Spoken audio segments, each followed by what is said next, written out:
Hello everyone, welcome to my channel. Today I'm going to share with you a great book that lifts the veil on the model industry, Pricing Beauty. The author, Ashley Mears, has a unique background. She is not only a sociology professor, but also used to be a professional model in New York and London. Therefore, she is able to analyze this mysterious industry thoroughly with the rational thinking of a sociologist and the first-hand experience of a model. Let's unveil the cruel realities and scarce rules hidden beneath the dazzling exterior of the model world. First, let's look at the model job that appears elite but is actually very arduous. The first impression of models is tall and slender figures, delicate makeup, gorgeous dresses, gracefully walking the runway like princesses. However, the reality of this job is low income and high instability. According to statistics, the average annual income of American models is less than $30,000, barely enough to pay 1 year's rent in big cities like New York. On top of that, they have no insurance or pension like other industries. Moreover, their job is very unstable. Most models' careers last less than 5 years.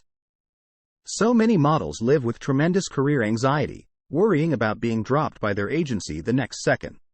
In addition, models have to face constant rejection and humiliation. To get the next job, they need to attend numerous auditions, where they often encounter nitpicking, criticism, or even insults from designers, photographers, and other clients. Some models are loudly shamed for being a few pounds overweight, with comments like "her figure looks postpartum." Rejection is commonplace, but most of the time models have no clue why they are turned down. Models also have to meet the industry's harsh demands. To maintain ideal body data, they have to control diet and exercise diligently. They also need to adjust their persona to show the right side in different fashion trends. This requires models to invest tremendous emotional labor to stay positive and easygoing for work. One slip-up could mean lost opportunities. It's fair to say they are the bottom-tier workers in this industry. Next, let's look at the two categories in the model population: commercial and high-fashion models. There are significant differences between them. Firstly, in terms of work content, commercial models mainly shoot product catalogs, print ads, and other commercial projects. Their income is relatively stable, with an average of $3,000 pay per catalog in the US. High-fashion models are the faces we see on runways, high-end magazines, and luxury ad campaigns.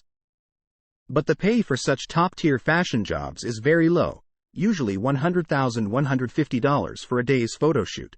Secondly, the two types have different requirements on looks. Commercial models need to cater to mass tastes, with certain standards on facial features and figure. High-fashion models pursue unconventional and edgy styles, sometimes with deliberately jarring quirks. Thirdly, though better paid, commercial models have lower status in the fashion world. High-fashion models are the upper crust of the industry. Despite low income, they enjoy the greatest fame and glory. Once successful, their annual income can skyrocket. In summary, the two model types exist on different levels of this industry, with significant contrasts. But they both live in the same cruel circle, experiencing similar anxiety and pressure. So how are models valued and ranked in such a competitive industry? First, we must recognize that model valuation is highly subjective and vague. Based on who is judging, a model may be worthless or priceless. What really determines a model's value are the social relations and cultural conventions in the industry. A model's looks alone are not decisive. What matters are the networks between model agencies and fashion clients.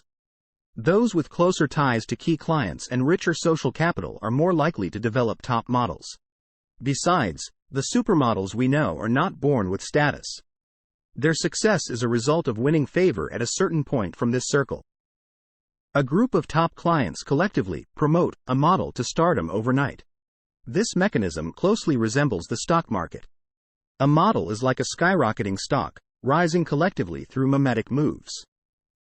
There is no real unique value behind it. So we see that in this circle, success can be engineered. But for most models, the future is uncertain.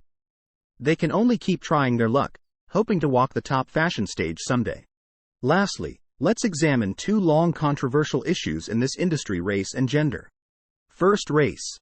In high fashion circles, non-white models have always been in the single digits percentage-wise. Despite emphasis on racial equality in the West nowadays, the racial makeup in high fashion remains white-dominated. It seems puzzling. But the reason lies in white female aesthetics being deeply ingrained in this circle. Trying to completely deviate from such historical conventions requires tremendous cost. Regarding gender, there is a phenomenon of female superiority in the model industry. Female models earn far more than male models on average and have more opportunities. But this serves to reinforce that female looks are more valuable than males and women's bodies are more suitable commodities. So this seeming gender reversal does not truly challenge social norms, but rather strengthens traditional concepts. In summary, we see this industry's glittery surface hides lingering historical issues. They appear at odds with modern cultural values yet are hard to change quickly. There is much food for thought here. That's all for today. Pricing Beauty dissects the model world's allure and lays bare its cruel machinations. If you want to understand the inherent contradictions of this industry, I highly recommend reading this book.